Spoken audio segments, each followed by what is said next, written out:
Welcome back to School of Wisdom, where we delve deep into pressing global issues.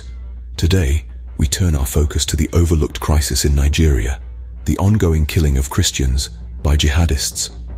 In the past few years, Nigeria has become a hotspot for religious violence, witnessing a dramatic increase in the killing of Christians by extremist groups such as Boko Haram and ISWAP.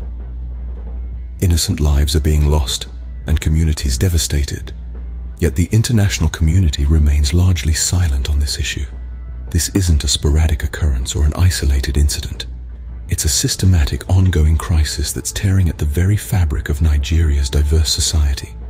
The situation has reached a boiling point with recent events in Plateau State, where entire villages have been razed and civilians, including women and children, have been brutally killed. Behind these horrific acts of violence lie complex factors.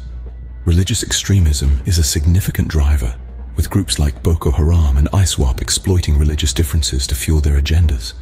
But it's not just about religion. Ethnic tensions, resource scarcity, and weak governance also play a part. These factors intertwine and escalate, leading to the violence we're witnessing today.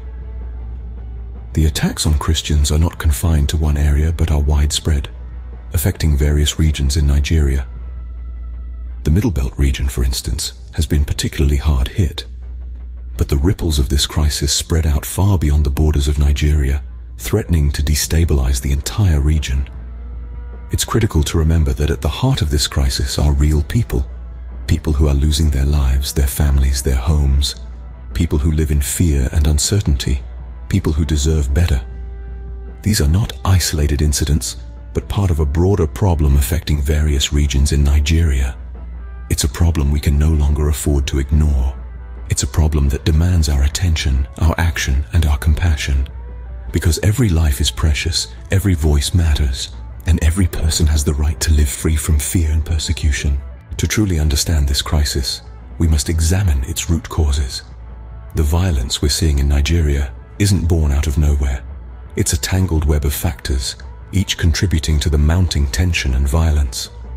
Firstly, religious extremism plays a significant role. Groups like Boko Haram and ISWAP harbor a radical ideology that promotes violence against those who don't share their beliefs. Christians, being a religious minority in some regions of Nigeria, often find themselves the target of such extremism. Secondly, ethnic tensions contribute to the crisis.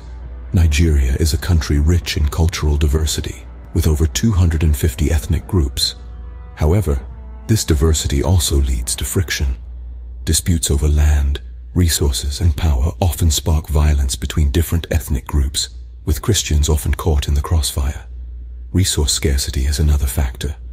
Nigeria's population is growing rapidly, and the struggle for limited resources like land and water has fueled conflict.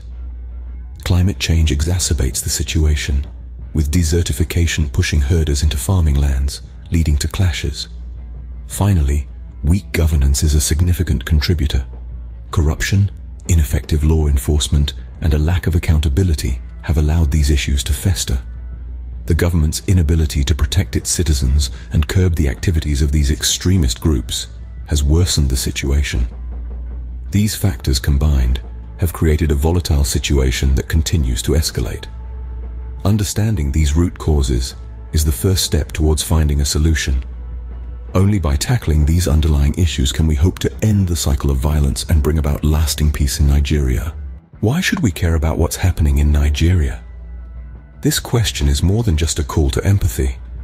It's an invitation to action, a plea for understanding, and a challenge to our collective conscience.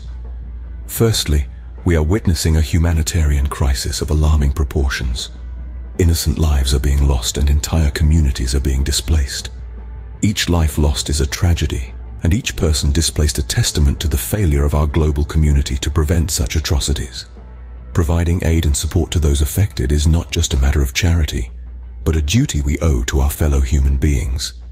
Secondly, the crisis in Nigeria, if left unchecked, could spill over into neighboring countries, creating a ripple effect of instability and violence. Nigeria is Africa's most populous country and plays a significant role in regional politics and economics. A destabilized Nigeria could have far-reaching implications for the entire region, potentially leading to a broader conflict that could affect millions more.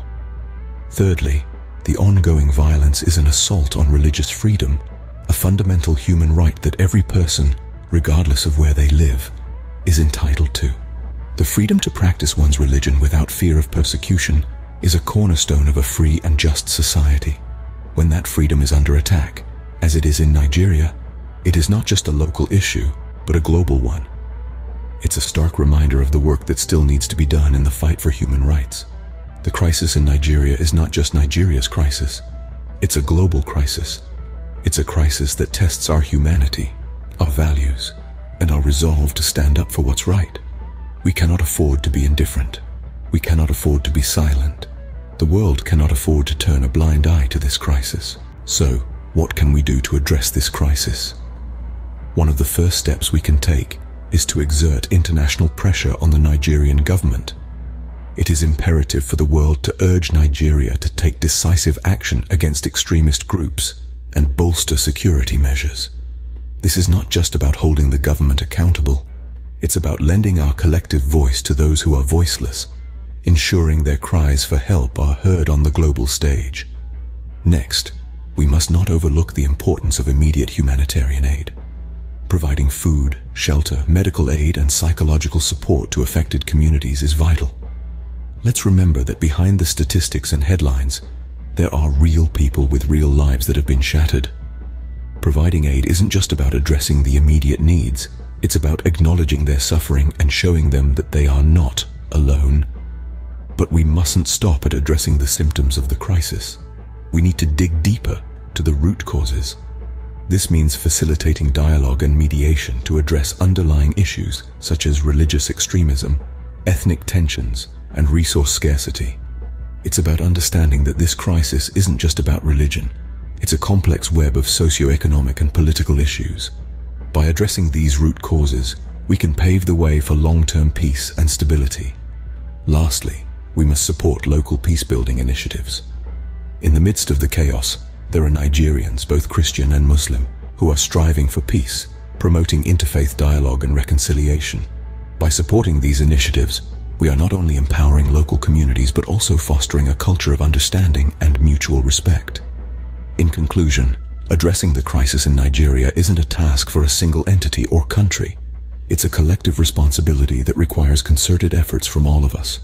Whether it's advocating for international action, donating to humanitarian aid, or supporting peace initiatives, there's something each of us can do.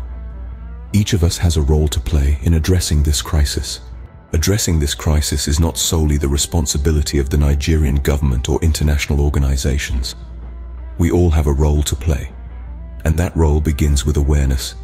It's easy to feel disconnected from the suffering happening halfway around the world, but in the age of information, ignorance is a choice. We must educate ourselves and others about the violence in Nigeria and its implications. Knowledge, after all, is the first step toward change. Sharing information on social media, writing about it on blogs and forums, discussing it in our communities and classrooms. These are all ways we can raise awareness about the crisis. We shouldn't underestimate the power of conversation.